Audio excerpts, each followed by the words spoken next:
সেই মহিলা 10 মাস 10 দিন আগে এসেছিলাম আপনার কাছে শাস্তি নেওয়ার জন্য, আপনি আমাদের শাস্তি দেন নাই, বলেছিলেন বাচ্চা দুনিয়াতে আসলে শাস্তি দেবেন। এই যে দেখেন বাচ্চা এসে গেছে, এবার যদি আমার শাস্তি দেন শুধু আমি মরবো, বাচ্চা মরবে না।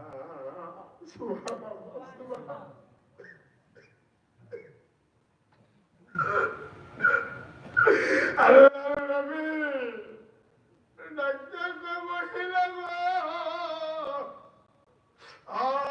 মহিলা,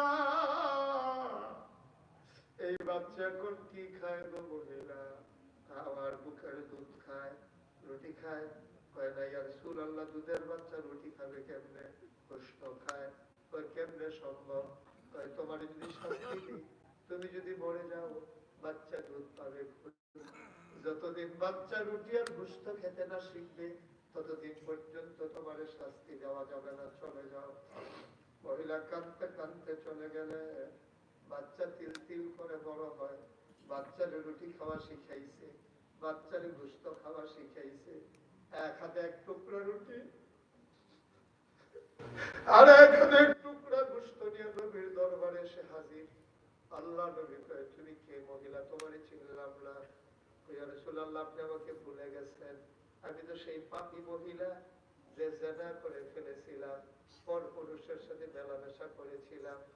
আপনি ফিরাই দিয়েছিলেন বাচ্চা হয় নাই বলে, আবার ফিরিয়ে দিয়েছিলেন বাচ্চা দুধ খায় বলে। নবী, আমি তো সেই মহিলা। আবার নবী কয়, না তুমি তো সেই মহিলা না। ওই মহিলার গালগুলো ছিল ভরার গোশতে ভরা, তোমার তো গালের হাড্ডি দেখা যায়। চোখগুলো ছিল ভাসা ভাসা, তোমার চোখ তো গর্তে চলে গেছে। মহিলা গো, তোমার চুলে পাপন ধরে গেছে, তুমি তো সেই মহিলা না। মহিলা কাঁদতে আর কয়, নবী গো, আমি সেই মহিলা। আমার গালগুলো কেন আজকে হাড্ডি বের হয়ে গেছে জানেন নাকি? আমি যখন প্রচন্ড খিদা নিয়ে খাইতে যাই, খাবার যখন মুখে দিতে যাব, কে যেন পেছন থেকে ডাক দেয়া কয়, খাও, জনমের খাওয়া খাও, জাহান্নামে গেলে এই খাওয়া আর পাইবা না। রক্ত দেওয়া হবে, পোঁছ দেওয়া হবে, গরম পানি দেওয়া হবে, কাঁটা দেওয়া হবে। এখনই রুটি খাও, গোশত খাও, এই খাবার পাইবা না। আমি আর খাইতে পারি না। আমার না গলা দিয়া খাবার নামে, একটা শক্ত পাথরের মতো, কাটার মতো কি যেন গলা আটকে থাকে।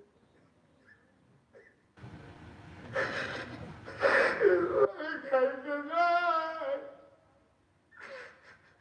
আমি খাইতে পারি না গো নবী।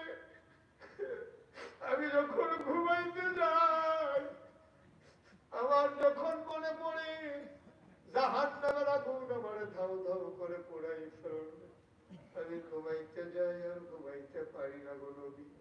ও নবী, তাড়াতাড়ি আমার শাস্তি দেন। শাস্তি পাওয়ার আগে যদি আমি মরে যাই, শাস্তি পাওয়ার আগে যদি আমি মরে যাই, নবী আমার শাস্তি পাওয়ার আগে যদি মরে যাই, তাহলে জাহান্নামের আগুনে আমি কেমনে থাকবো?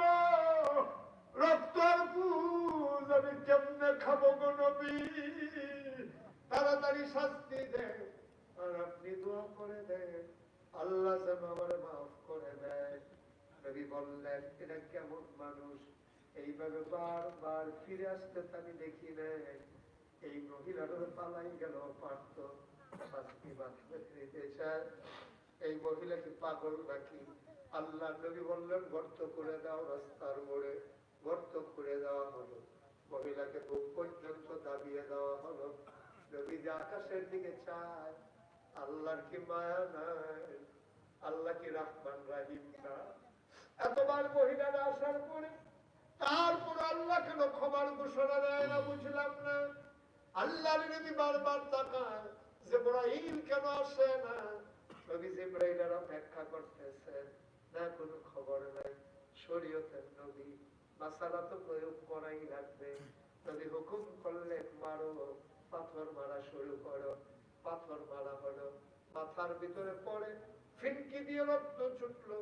পাশে একজন সাহাবা দাঁড়িয়েছিলেন, ওই সাহাবার গায়ে, মহিলার গায়ে রক্ত লেগেছে। সাহাবা নাক ছিটকালেন, আহারে পাপী একটা